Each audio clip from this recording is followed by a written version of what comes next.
Bienvenidas y bienvenidos a una nueva edición de Sobre Ciencia aquí en TV Ciudad. Hoy tenemos un programa en el que vamos a hablar de algunas cosas muy comunes que nos pasan a todos y otras que percibimos a veces como distantes. Por ejemplo, común como un dolor de cuello, ¿no? ¿Qué nos puede contar la ciencia y conocimiento sobre ese padecimiento que nos afecta a casi todos y me parece que cada día un poco más? Vamos a visitar, atención a esto, a la Escuela Naval, ese edificio hermoso que está en la salida de la ciudad rumbo al este, la salida de Montevideo, para conocer el Centro de Simulación Tecnológica Avanzada, que está destinado a la formación de profesionales del mar, tanto civiles como militares. Y después, todo bajo el paraguas de la física. ¿Por qué? Porque nos va a visitar Marcelo Barreiro, para hablar de ciencias de la atmósfera y física de los océanos. Vamos a hablar del fenómeno del Niño y cómo determinadas particularidades que se están dando este año pueden hacer que tengamos unas magnitudes, por ejemplo, de lluvias o de distorsiones atmosféricas pocas veces vistas. Vamos a ver qué nos cuenta. Vamos a hablar de física, insisto, sigo, porque también nos visita aquí en estudios el divulgador científico argentino Gastón Giribet. Está en Uruguay, vamos a hablar con él de agujeros negros, de cuántica. Vamos a hablar de relatividad del espacio, pero también un poquito de filosofía, un poquito de arte. Vamos a aprovechar esta visita y vamos a comenzar, siempre dentro de la física, con un nuevo video de la serie Despegue Científico de PDCIVA. Florencia Benítez nos presenta una investigación que estudia las fuerzas que mantienen unidos a los componentes del átomo para comprender cómo se origina la materia que nos rodea. Soy Florencia y quiero contarte sobre un proyecto fascinante que estudia la interacción nuclear fuerte, la fuerza que mantiene unidas a las partículas dentro de los núcleos atómicos.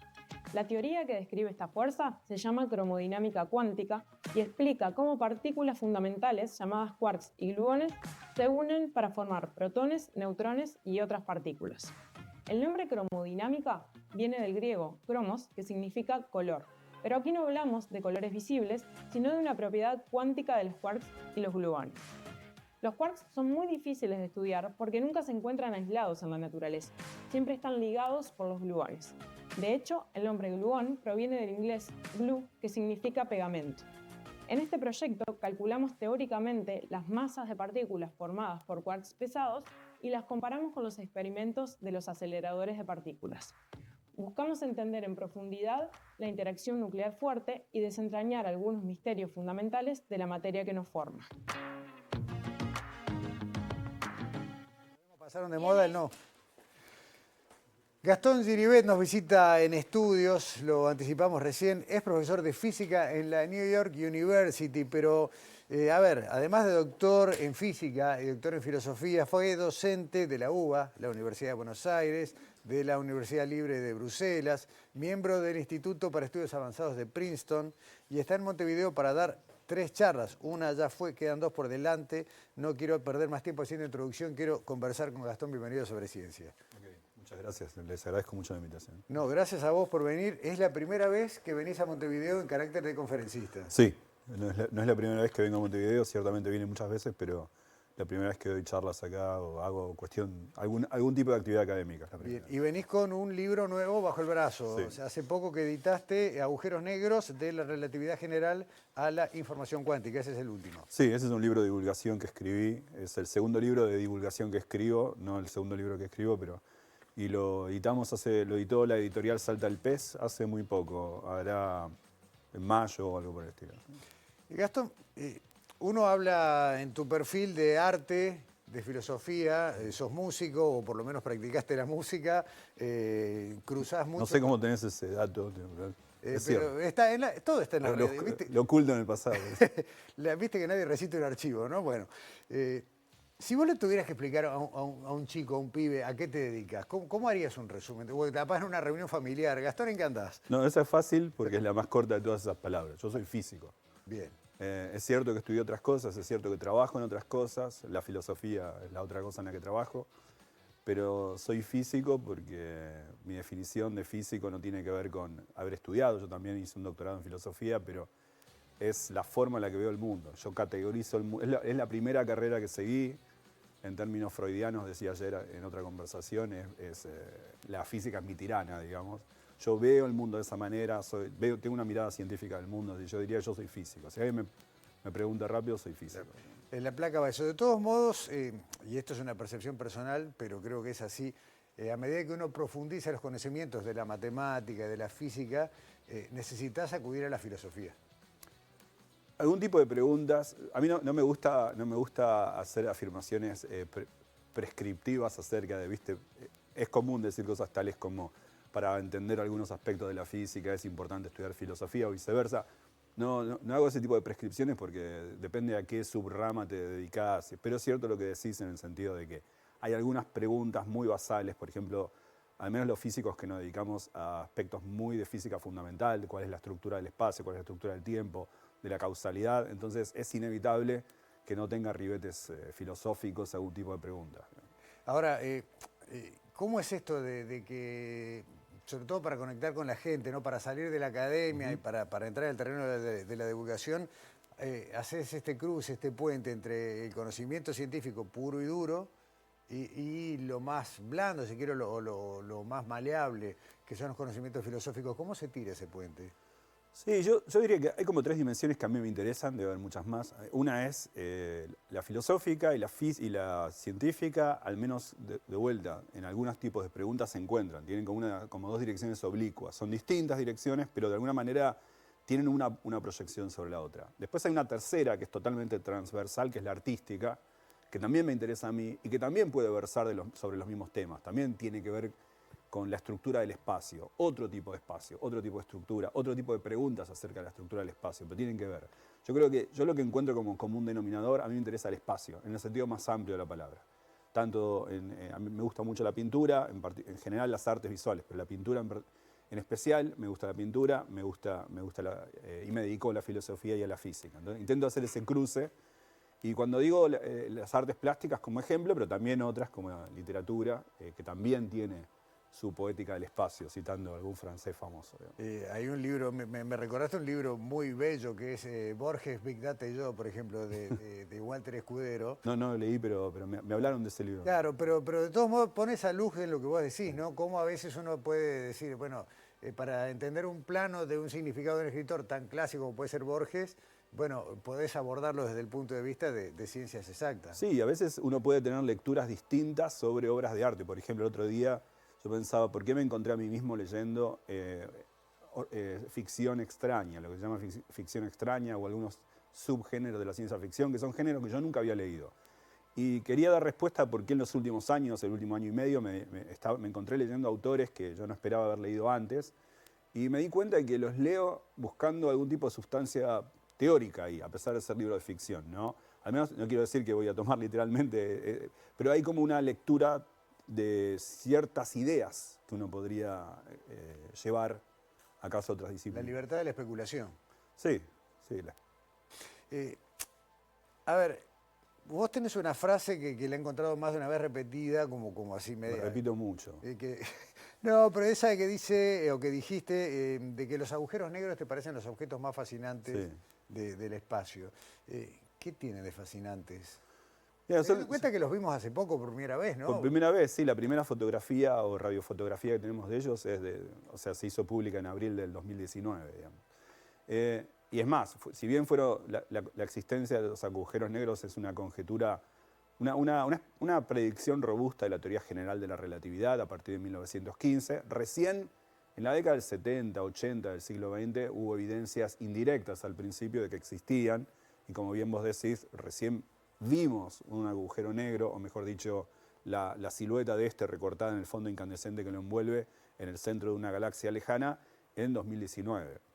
Ahora, ¿por qué son los objetos físicos más fascinantes que existen?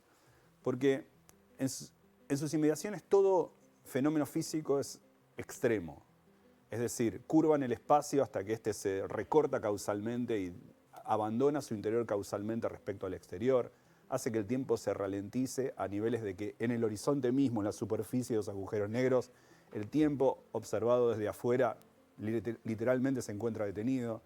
Entonces, nos hace replantear la estructura del espacio, del tiempo y de la causalidad.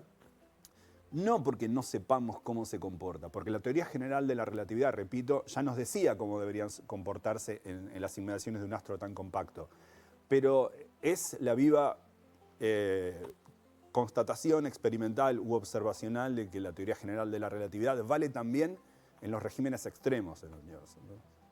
Y ya que mencionaste varias veces la teoría de la relatividad y toda su magnitud, te voy a hacer una pregunta que en su momento le hice a José Edelstein.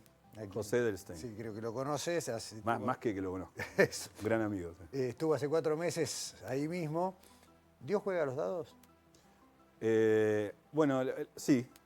Dios juega a los dados en el sentido de la mecánica, la interpretación. O sea, esa frase, como apotegma, lanzada al aire es muy peligrosa, porque se puede tomar, se puede hiperbolizar y es fácil hacer una mentira a partir de esa verdad, digamos. Entonces es mejor ponerla en contexto. Einstein decía que Dios no juega a los dados porque era renuente a aceptar algunas de los aspectos de la mecánica cuántica, en particular aquel que dice que la probabilidad de la cual la mecánica cuántica habla es una probabilidad que es intrínseca en la naturaleza, es ontológica, tiene que ver con lo que es probabilística la naturaleza y no una probabilidad dada por mi no conocer algunos detalles del sistema. Einstein se negaba a aceptar eso, pero hoy en día sabemos que, en efecto, él estaba equivocado en ese aspecto y la mecánica cuántica nos muestra que la naturaleza tiene un carácter probabilístico que es inherente a la naturaleza, que es inmanente de la forma en la que las cosas son.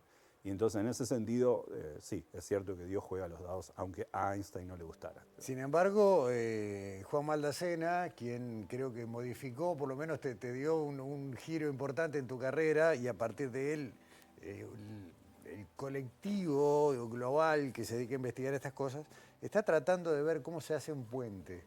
¿Cómo podés encontrar una explicación que no rompa ni con lo relativista ni con lo cuántico? Sí. Una de las preguntas abiertas en física más importantes es cómo lograr una formulación de una teoría que sea compatible, por un lado, con la teoría general de la relatividad, que es la física que describe los procesos extremos y muy grandes, como los astros, como el universo en su conjunto, con lo extremadamente masivo, lo muy gravitante. Y por otro lado, la mecánica cuántica, que describe el mundo de lo microscópico, la física de partículas, la física de los campos. Estos dos pilares sobre los cuales después vos formulás todo el edificio teórico que conocemos como física, estos dos son incompatibles matemáticamente entre sí. Entonces, esas quebraduras en las bases de ese edificio es menester arreglarlas, ¿no? Entonces, arreglarla sería encontrar una teoría que fuese compatible tanto con la relatividad como con la cuántica. Hay algunos modelos que son promisorios candidatos a hacer eso, como la teoría de cuerdas, pero son teorías en construcción. Ahora, en el seno de la teoría de cuerdas, a fines del 97, nace lo que se conoce como, originalmente se lo conoció como la conjetura de Maldacena y hoy se lo conoce como correspondencia ADS-SFT, que es un nombre un poco más esotérico, pero es, si se quiere, la realización más concreta que tenemos hasta el momento de una relación muy, muy directa entre la mecánica cuántica y la gravedad. Para despedirte, quiero bajar todo esto al día a día. ¿De qué manera todo esto está cambiando o va a cambiar nuestra vida cotidiana? Porque un día te dicen, mira, gracias a lo que Einstein generó como modelo probabilístico en el 1915, tu celular tiene GPS. Sí. No, bueno, Estamos hablando de avances tecnológicos, en el carácter más prosaico de la palabra aplicación. Yo diría que ninguna quizá, pero no me importa tanto. Es promoción general de conocimiento, avanza nuestro entendimiento del mundo. Había un discurso de los años 30 de Flexner, que fue quien fundó el Instituto de Estudios Avanzados, donde luego trabajó Einstein, donde trabaja Juan Martín Maldacena ahora. Y había la traducción del título es algo así como la maravillosa utilidad de lo inútil o algo así. Y se suele leer mal ese discurso porque se suele creer que lo que dice Flexner en ese discurso es algo así como estudiemos cosas que no tienen aparentemente una aplicación porque uno no sabe luego cómo la aplicación puede aparecer. Pero no es el significado de ese discurso. El significado de ese discurso es necesario que aquellos que investigan cosas fundamentales lo hagan incluso sabiendo que puede no servir para nada. Y luego, si sirve, está bien. Pero que el método es que haya un interés por estudiar cuestiones fundamentales por el mero hecho de entender cuestiones fundamentales del universo y no porque como detrito, como un byproduct, por las dudas, quizá, claro. esto podría dar. La curiosidad nos trajo hasta acá y quién sabe hasta dónde nos va a llevar. Exactamente. Gastón, te quiero dar un presente de Ística Objetos. Elegimos uno fácil de meter Muchísimas en el bolso para los gracias. un mousepad de Ística por la 6ª temporada sobre Muchas. ciencia. Trataremos de ir a verte. Queda la charla de Tristán Narvaja, la que vas a dar luego el jueves en Facultad de Ingeniería. Son todas distintas, así que se puede ir siguiendo el recorrido. Gracias por Te venir. agradezco mucho la invitación. Hasta pronto. Estés bien. Pausa y ya volvemos acá en Sobre Ciencia TV Ciudad.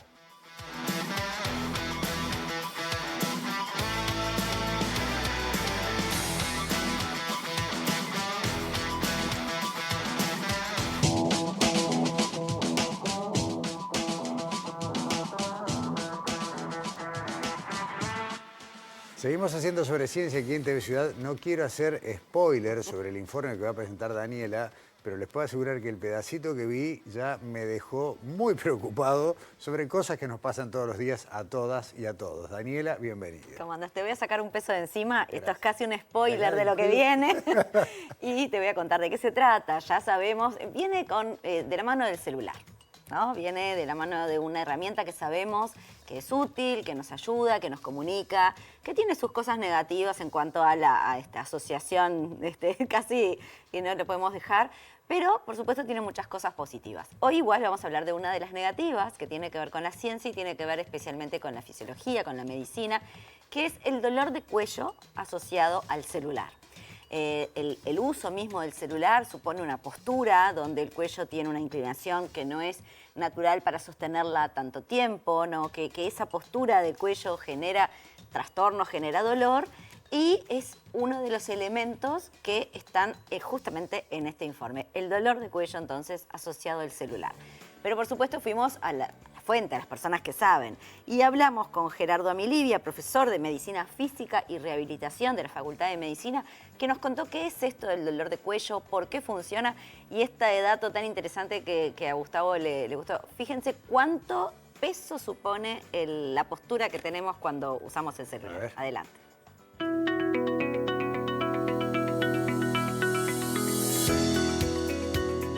El dolor de cuello vinculado al celular es un motivo de consulta bastante frecuente y está asociado a la repercusión que tienen determinadas posturas sobre la estructura del cuello. En general pasa desapercibido. La persona muchas veces consulta por el dolor cervical y allí es donde el médico o el especialista en rehabilitación debe hacer hincapié en cuáles son las actividades y en este caso que es algo de esparcimiento, pero a veces de trabajo, que es la integración del celular, analizar si puede estar vinculado e indirectamente también, y habría esto que vincularlo, lo que es también la exposición ocular, que muchas veces la problemática ocular lleva a que nosotros tengamos que modificar nuestra columna cervical y nuestro cuello para adaptarnos a problemas de índole oftalmológica, de salud ocular, que se van asociando y se van retroalimentando uno con el otro. O sea que a veces en el uso y en el aumento de la flexión de cuello, uno tiene que también analizar si un problema ocular no es lo que lo lleva a la persona a mantener esa postura. La región cervical soporta el cráneo y el cráneo nuestro tiene determinado peso. Entonces, si nosotros tenemos posturas donde flexionamos el cuello hacia adelante, y si llegamos a 60 grados, que muchas veces es la posición en la cual adoptamos el celular, muchas veces se dice que es como si tuviéramos un joven de aproximadamente unos 28 kilos sobre nuestros hombros. Y las estructuras que sostienen eso son estructuras muchas veces musculoesqueléticas que con el uso o sobreuso prolongado entran en una situación como de fatiga crónica. Entonces la persona empieza a tener un dolor que se automantiene y que a veces la cantidad de horas de utilización del celular hace que nunca se pueda revertir.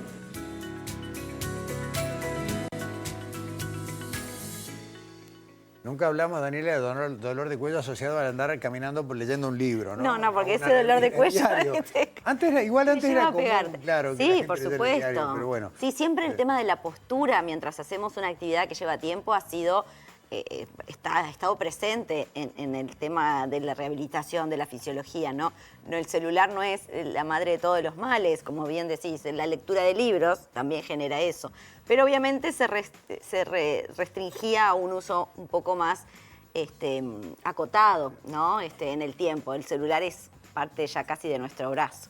Pero bueno, por supuesto no se trata tampoco de dejar de usar el celular, sí tener presente la postura correcta y lo que supone la postura incorrecta. Por eso le preguntamos ¿Hay postura correcta? Hay una postura correcta, o más correcta que... Menos mala que la otra, digamos. Exactamente.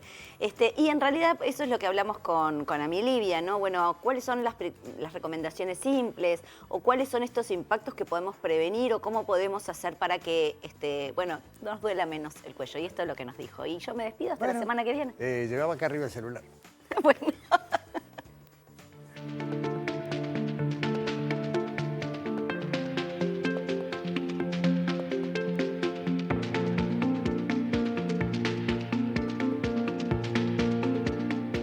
Las recomendaciones que hacemos una vez identificado que el dolor está vinculado al uso de dispositivos electrónicos, en este caso el celular, es que la persona obviamente trate de identificar eso. La postura, como decíamos anteriormente, es algo que es automático, es inconsciente, y corregirlo exige que nosotros concienticemos ir a posturas en las cuales evitemos la flexión mantenida del cuello durante periodos prolongados, o sea que vayamos a posiciones más neutras. Eso muchas veces para la persona podría implicar que cuando está en una postura mantenida durante 2 horas, trate de abandonarla y hacer algunos ejercicios de relajación y movilización del cuello, tratando de cortar ese círculo.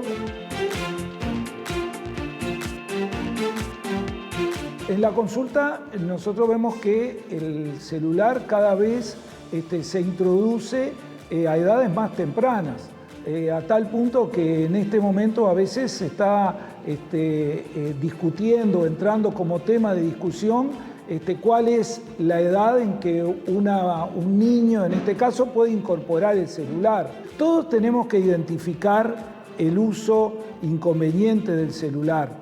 Y esto hay que hacer una precisión. El celular, obviamente, hay que incorporarlo porque yo creo que en nuestro desarrollo el celular es parte de nuestra vida, como el resto de los dispositivos electrónicos. Ahora sí tenemos que hacer un uso responsable. Si uno lo mira a largo plazo, la cronicidad en el uso de dispositivos electrónicos, yo creo que tiene su impacto fundamentalmente modificando lo que son las estructuras musculotendinosas. Y muchas veces esto puede convertirse, en determinadas circunstancias, en un dolor crónico. Entonces, ese yo creo que es el mayor riesgo, porque el dolor crónico a veces deja de estar en la esfera física y ya comienza a comprometer la esfera psicológica y social.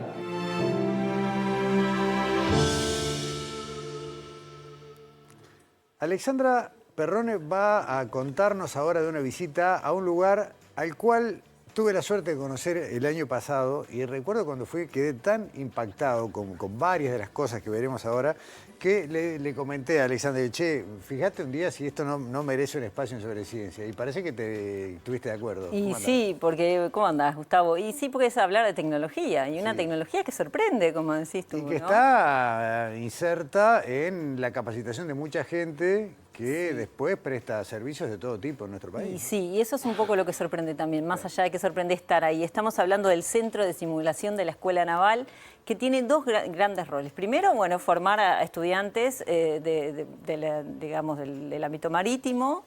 Y civil y militar, perdón. Civil y militar, sí, en las dos. Y después simular proyectos de infraestructura portuaria. Y eso es una cosa que no se sabe y que se hacen muchos cálculos de datos y muchas cosas se conocen a partir de esos estudios que se realizan allí en este centro de simulación, que vamos a dejar que lo cuente uno de nuestros primeros entrevistados, que es el capitán de fragata Santiago Quevedo, que nos cuenta en esta primera parte del informe de en qué consiste este centro de simulación y que fue inaugurado en el año 2011 y fue pionero cuando se inauguró y sigue siendo muy importante para nuestro país. Nos lo cuenta Santiago Quevedo.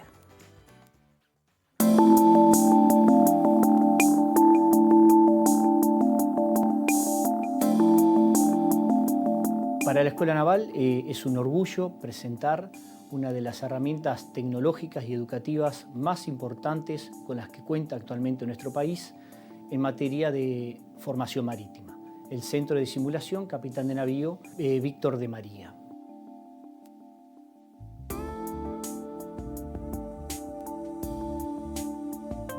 Este centro de simulación representa mucho más que tecnología, representa una visión estratégica de futuro para formar profesionales capaces de asumir los desafíos de la actividad marítima actual. La misión de este centro de simulación es apoyar la formación y el entrenamiento de los alumnos de la Escuela Naval, tanto militares como mercantes, y a su vez contribuir a la capacitación de la gente de mar. Y todo esto es muy importante para nuestro país porque Uruguay es un país marítimo y su desarrollo depende en gran medida de sus puertos, de las vías navegables, así como también del comercio exterior.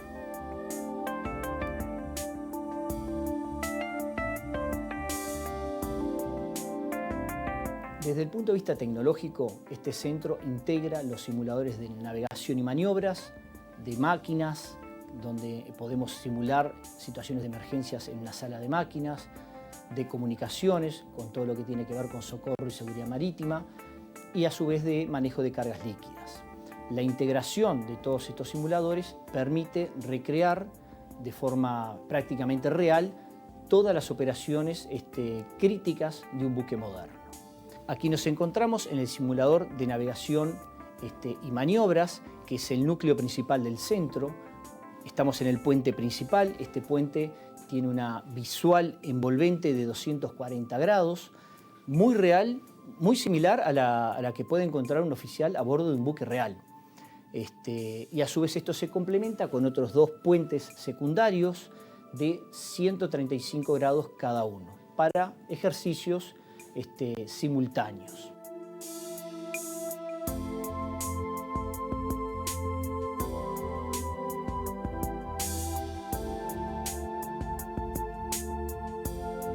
Mientras hablaba Quevedo, era interesante ver, ¿no?, esas pantallas. Realmente parece que estás en la parte de mando de un barco. Claro, bueno, nos contaba eso, Santiago, que se puede simular las principales rutas marítimas del mundo. O sea, es parte del entrenamiento que hacen a los estudiantes y que pueden simular, incluso la Antártida también, ¿no? O sea, que poder ver, bueno, cómo se navegaría cerca de la Antártida.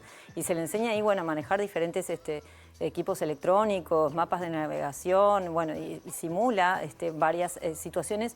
Sobre todo permite simular, no sé, tormentas, casos de emergencia, qué hacen, ¿no? O sea, allí los estudiantes en un entorno seguro. Pero la simulación de la situación es exacta, ¿no? O sea, sí. Es súper interesante en ese sentido, ¿no?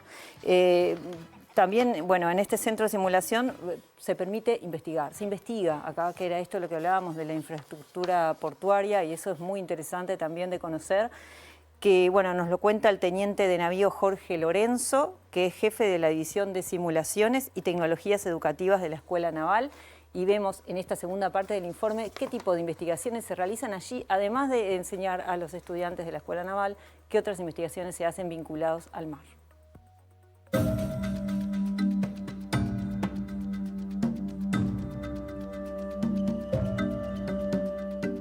Los simuladores, además de ser una herramienta educativa, tienen una función complementaria, por decirlo de alguna manera, que es la investigación y desarrollo.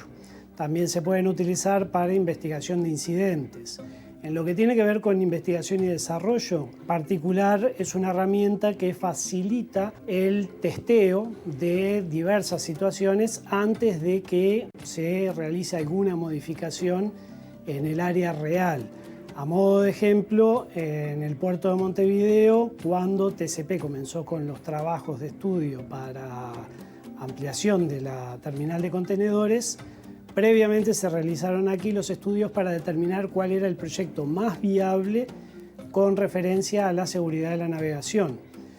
Y con posterioridad a eso se realizaron estudios para la profundización del canal de acceso al puerto de Montevideo. En el caso, por ejemplo, de la ampliación de la terminal de contenedores, lo que se experimentó fue con las propuestas que había de extensión, qué pasaba si colocábamos un barco de 400 metros de eslora, o sea, de largo, y 60 metros de manga, que es el ancho, si eso iba de alguna manera a afectar lo que era la operativa del resto del puerto. Entonces se hacen diversos estudios donde se coloca el barco en esa posición y se hacen ingresos y salidas del puerto con otros buques, tratando de verificar cuál es el riesgo que representa esa nueva ubicación del muelle.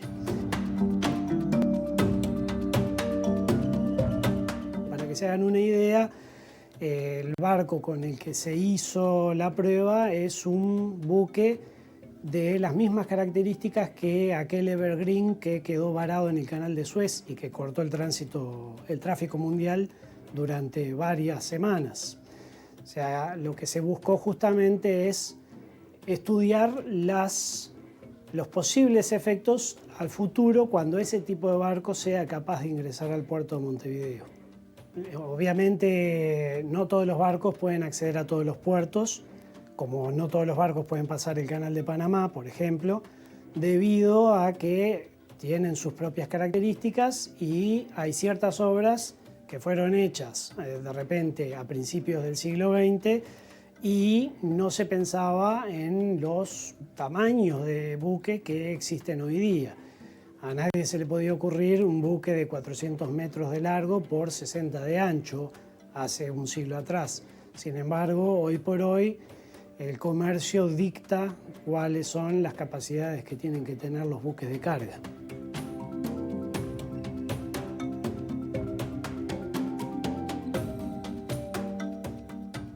Alexandra, comentar que además de la simulación visual y de equipamiento y también sonora, acústica, hay simulación de movimiento, o sea, el piso se comporta cual el piso de una embarcación. Hay simulación de todo tipo. Una de las cosas que nos decía Jorge era que el software reproduce también los 6 ejes de movimiento del barco, ¿no? Adelante, atrás, izquierda, derecha, arriba, abajo, todo. Y también la interacción con el ambiente y con el fondo marino. Si el fondo es de arena, si es de piedra, si es de barro. O sea, está todo absolutamente contemplado con esta tecnología.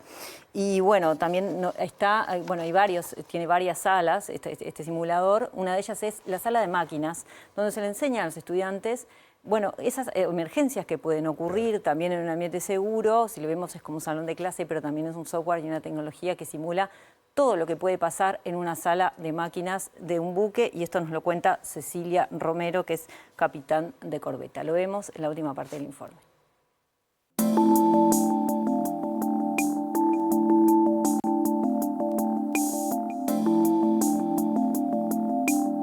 En esta aula contamos con el simulador de máquinas. Acá podemos operar 4 modelos distintos. Tenemos el buque tanque, el gasero, el buque militar OPB, que ellos son todo el funcionamiento del equipamiento del barco en sí, navegando o en puerto.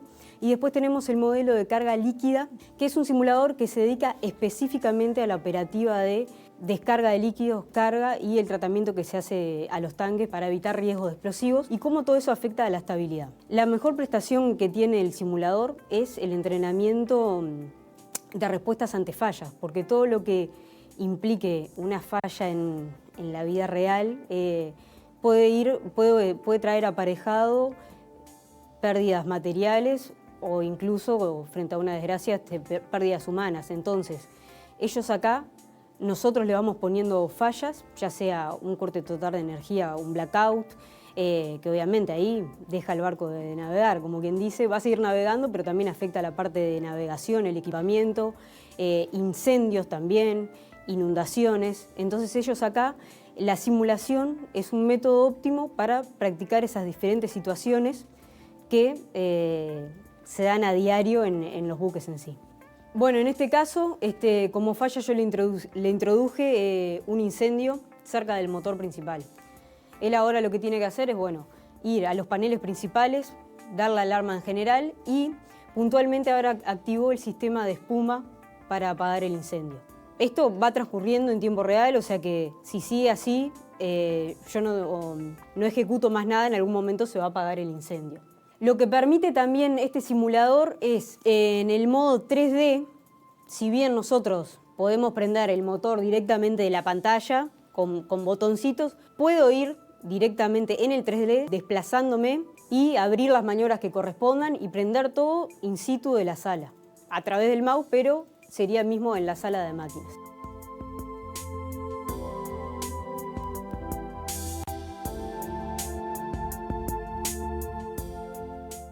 Bueno, súper interesante, Alexandra, sobre todo teniendo en cuenta lo que decíamos hace un rato, que uno asocia a veces este tipo de instalaciones con usos militares, pero la capacitación acá es apta y destinada a cualquier tipo de embarcación, sea de uso militar o civil, ¿no? Y sí, claro, y estas investigaciones que se hacen también en los puertos, ¿no? Para hacer este tipo de cálculos cuando un barco entra a un puerto. Y bueno, queremos agradecer a Gerardo Estellano, que es el director de la Escuela Naval, y por cómo recibieron al equipo de Sobreciencia, a todo el equipo de rodaje allí en la Escuela Naval, y también, bueno, a Santiago Quevedo, Jorge Lorenzo y Cecilia Romero. Muchas gracias por habernos recibido como nos recibieron. Gracias a ti, Alexandra. Nos vemos la semana que viene. Hasta la semana que viene. Pausa en Sobreciencia. Ya venimos para hablar del niño con Marcelo Barreiro.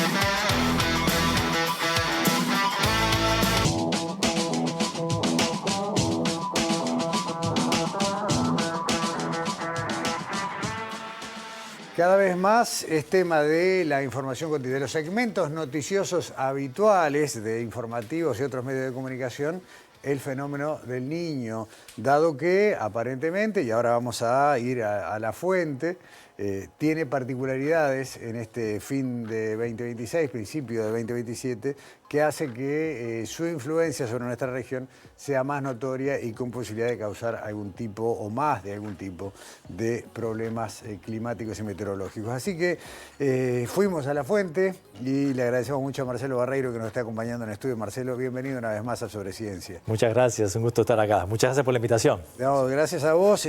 Para quienes por las dudas, quienes no te tengan en el radar, a pesar de que ya sos una figura muy vista en los medios de comunicación, físico y oceanógrafo, especializado en investigación del clima, meteorología, circulación oceánica y profesor grado 5 del Departamento de Ciencias de la Atmósfera y Física de los Océanos de Facultad de Ciencias. Y me detengo justamente en esto último. Tuvimos que aprender no hace mucho tiempo todos que cuando hablas de atmósfera hablas de océanos.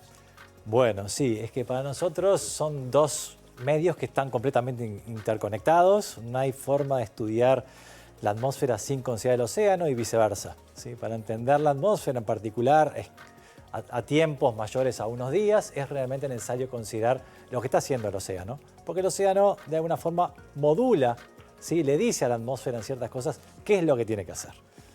El fenómeno del niño, que en definitiva es el objeto de esta conversación, es un fenómeno que tiene su origen justamente en aguas oceánicas del Pacífico y en su interacción con la atmósfera. Y uno cuando mira, después vamos a ver algunos mapas y gráficos, se pregunta por qué algo tan remoto como un cambio de 3 grados en la temperatura superficial en el Pacífico en julio, nos puede traer un verano lluvioso. Claro, bueno, a ver, el fenómeno del Niño, como tú decías, bien, es ese calentamiento anómalo, llamémosle, calentamiento con respecto a su estado medio, sí que ocurre entre 2 y 7 años, o sea, es un periodo irregular que tiene. Entre medio ocurre la Niña. La Niña fue eso que tuvimos, digamos, que causó en gran medida la sequía que tuvimos hace unos años, que nos dejó sin agua en la zona metropolitana. Ahora tenemos el Niño, que es la fase opuesta, que en general, para la gran parte del país, trae lluvias por encima de lo normal, fundamentalmente al norte del Río Negro. Y ahí la pregunta, como decías, ¿cómo hace para algo que ocurre a miles de kilómetros de distancia alterar lo que es el clima de Uruguay? Y eso, para entender un poco cómo lo hace, capaz que hay que pensar en, bueno, ¿qué es lo que hacen estas aguas cálidas del Océano Pacífico? Cuando se calienta el Océano Pacífico ecuatorial, estamos hablando 2-3 grados, es una zona que es enorme. Estamos hablando de miles de kilómetros que se extienden esas aguas más cálidas y los primeros 200 metros de profundidad. ¿Sí? Todo eso se calienta. Y eso es un montón de energía. Mientras tanto estamos viendo un mapa que muestra justamente eso, ¿no? Lo que es la temperatura del Océano Pacífico. Es una foto, un gráfico relativamente reciente y ahí está marcado esa extensión. Porque uno dice 2 o 3 grados y parece poco. Cuando decís miles y miles de kilómetros cuadrados, cúbicos en realidad, exacto, ahí uno toma dimensión. Claro, y ese calentamiento significa una energía extra, ¿sí?, que tiene el océano. Y esa energía extra lo que hacen de alguna forma cuando se calienta el agua es correr las lluvias. Las lluvias generalmente lo que hacen las lluvias más intensas están cerca de Australia, ¿sí? Cuando se calienta el Océano Pacífico, esas lluvias se corren hasta el centro del Pacífico. Y ahí entonces la atmósfera, ¿qué es lo que ocurre? Cuando en la región donde llueve, hay que decir que se forman nubes muy grandes, muy intensas, y cuando se forman nubes se libera calor. Se libera energía. Y esa energía que se libera en la atmósfera es un lugar que la atmósfera no está acostumbrado a tener esa cantidad de energía. Entonces tiene que sacarse esa energía de encima. ¿Cómo se la saca? Se la saca emitiendo ondas para todos lados. Imagínate algo así como cuando uno tiene una sábana y sacude desde un extremo y se forman ondas, ¿sí? O una cuerda y que se forman ondas que se propagan. Es exactamente lo mismo. La atmósfera tiene un montón de energía y genera estas ondas que se propagan hacia ambos hemisferios. Una de esas ondas llega hasta Uruguay. Y eso lo que hace es cambiar los vientos en nuestra región y por lo tanto cambian las lluvias y la temperatura de Uruguay. Vos hablaste de anomalías. Sin embargo, hay un rango de esas anomalías que está más o menos previsto. Ya por algo está estudiado hace mucho tiempo, tanto el Niño como la fase Niña, con más o menos, creo lo habitual es más o menos 2 grados de esa línea de base promedio. 2 grados es muchísimo. Ah, bien. Los 2 grados, si se separa 2 grados de la línea de base, más de 2 grados es un niño muy fuerte. Ok. ¿Sí? Generalmente el niño se define mayor que 0,5. Ok. De 0,5 a 1 es un niño débil. De 1 grado a 1,5 es un niño moderado, de 1,5 a 2 es un niño fuerte y mayor a 2 grados es un niño muy fuerte, que es el que estamos teniendo ahora. Ok, estamos, aparte todavía, voy a ir pidiendo unas placas que tenemos preparadas, porque ahí capaz que podemos ponerle números a este tema. Ahí estamos viendo, por ejemplo, lo que es la variación medida hasta ahora de la temperatura de la superficie del mar. Y lo que vemos ahí es una línea roja, que es la actual, que muestra que está mucho más arriba que cualquier otro registro anterior en este momento del año. Claro, bueno, primero ahí hay dos cosas. Bien. ¿Sí?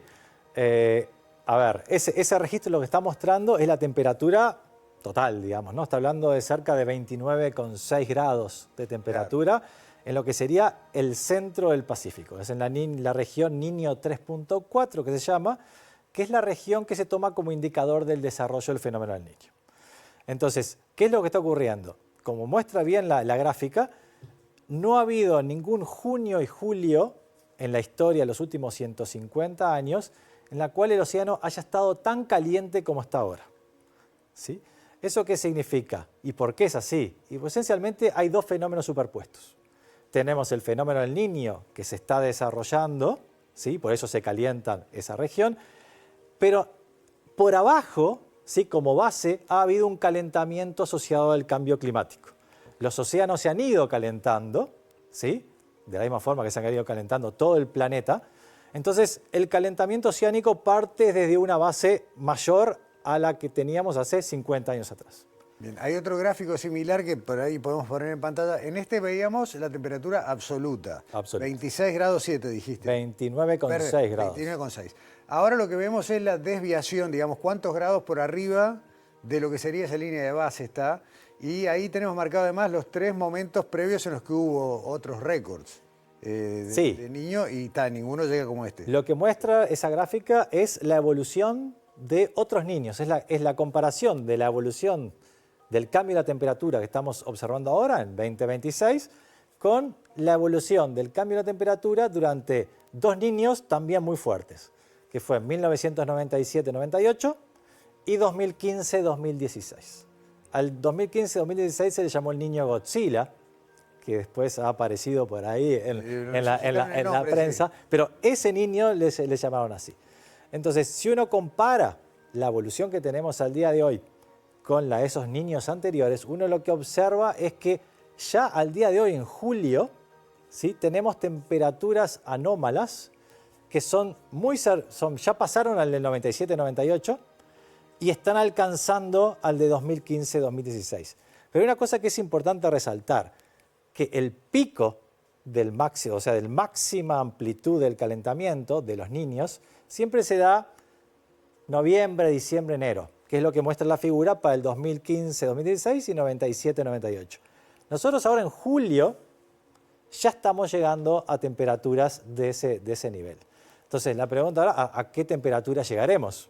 Realmente hay algunos modelos que están mostrando temperaturas realmente por encima de 3 grados, lo cual sería en una enormidad, porque de vuelta pensemos que no es solo 3 grados en la superficie, es todos los primeros 200 metros del océano, es muchísima energía.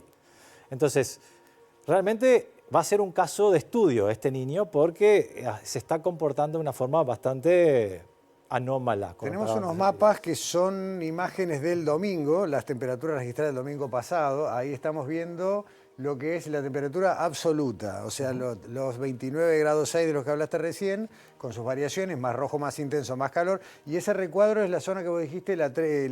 Niño 3.4. Niño 3.4, 1.2 es más cerca de la costa de Perú y Ecuador, ¿no?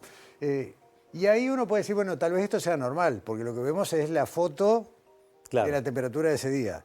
Pero cuando vemos la placa que sigue, y que es la que muestra acá lo que se ve es cuántos grados está desviado de lo que sería esa línea de base. Exacto, exactamente.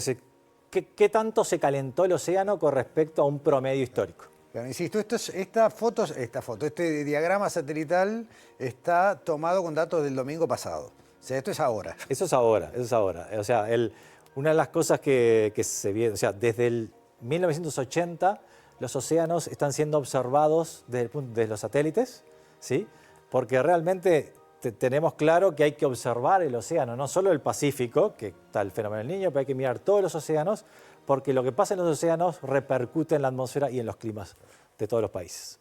Marcelo, ¿cuál es el origen de esta acumulación de energía? Porque si hablamos de un fenómeno cíclico que muestra estos volúmenes inimaginables de agua más caliente de lo que debería estar, ¿qué la calentó? ¿Qué la calentó? Bueno, lo que ocurre es que el agua, generalmente el agua caliente, ¿sí? Estamos hablando, pensemos en el estado promedio.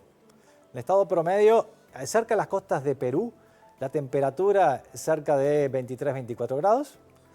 Y cerca de las costas de Australia, ¿sí? La temperatura está en 28-29 grados. O sea, estamos hablando de 4 o 5 grados de diferencia sobre el Ecuador, ¿sí? De un lado u otro de Australia contra Perú. Entonces, durante el Niño, ¿qué pasa? Primero, ¿por qué está el agua caliente cerca de Australia? Y eso es fundamentalmente porque los vientos soplan de este a oeste y acumulan el agua caliente contra las costas de Australia, y a su vez lo que pasa es que cuando esos mismos vientos lo que generan es una surgencia de agua más fría en el Ecuador cerca de Perú. ¿Está bien? Porque además hay una circulación, decirlo brutalmente, de abajo para arriba. Hay una circulación desde unos 150 metros hasta la superficie. Ahí asoma el agua fría del lado de Perú, ¿sí? Y del lado de Australia se va acumulando todo el agua caliente. Y eso es por culpa de los vientos que soplan de este a oeste.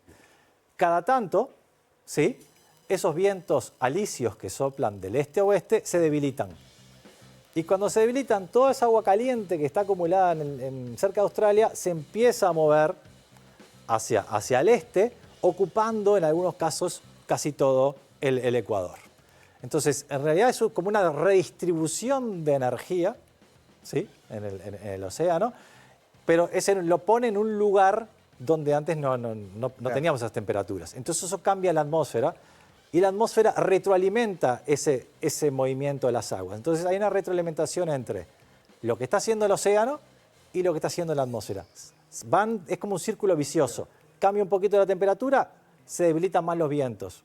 Se debilitan más los vientos, se mueve más la temperatura hacia el este. Debilita más los vientos y así sucesivamente, y así es de la forma que crece un fenómeno del Niño. Acaba de terminar la elaboración el INUMET de lo que son sus perspectivas climáticas para lo que se llama la primavera meteorológica, que no es la misma que tenemos nosotros en el almanaque, ¿no? Es algo así, o sea, es agosto, septiembre, octubre, después, no. Sí, agosto, septiembre, octubre, noviembre, diciembre, enero, no. No, a ver, la primavera meteorológica empieza el 1 de septiembre. Ahí está, perfecto. En lugar del 21-22, que es la astronómica, empieza el 1 de septiembre. Perfecto.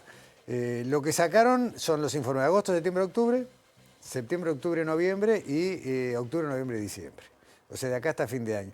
Primero que nada, antes de preguntarte, porque la pregunta era qué impacto se empieza a pensar que va a tener esta anomalía superlativa sobre nuestra región. Pero la primera pregunta es, ¿se complica hacer una previsión cuando todo se comporta fuera de los parámetros? Bueno, es una buena pregunta. A ver, una de las cosas que uno tiende a pensar es que el Niño tiende como que a romper el clima normal que tenemos en nuestra región. En realidad, la ocurrencia de un fenómeno del Niño te da cierta predictibilidad. Es más fácil predecir el clima en los próximos trimestres cuando uno tiene un El Niño desarrollándose que cuando uno no tiene niño o no tiene niña. O sea, en estado neutro, que el Océano Pacífico no está haciendo nada, digamos, que esté en condiciones normales, es más difícil predecir los próximos trimestres, en cuanto climáticamente, cuando el Pacífico no está haciendo nada. Cuando tenemos un niño o tenemos una niña, eso nos aumenta la predictibilidad del clima para los próximos trimestres. Porque sabemos, ¿por qué? Porque sabemos que un fenómeno del Niño dura un año. ¿Está bien? Empieza en julio, más o menos, y termina en junio del otro año. Y sabemos la evolución que va a tener. Se va a ir calentando, va a tener un pico en noviembre, diciembre, y luego va a ir debilitándose. Y esas anomalías de temperatura a superficie del mar sabemos cómo influyen en general sobre las precipitaciones y las temperaturas en Uruguay. Entonces, esa evolución del fenómeno del Niño nos permite hacer una predicción, inclusive de más largo plazo, que cuando no hay niño.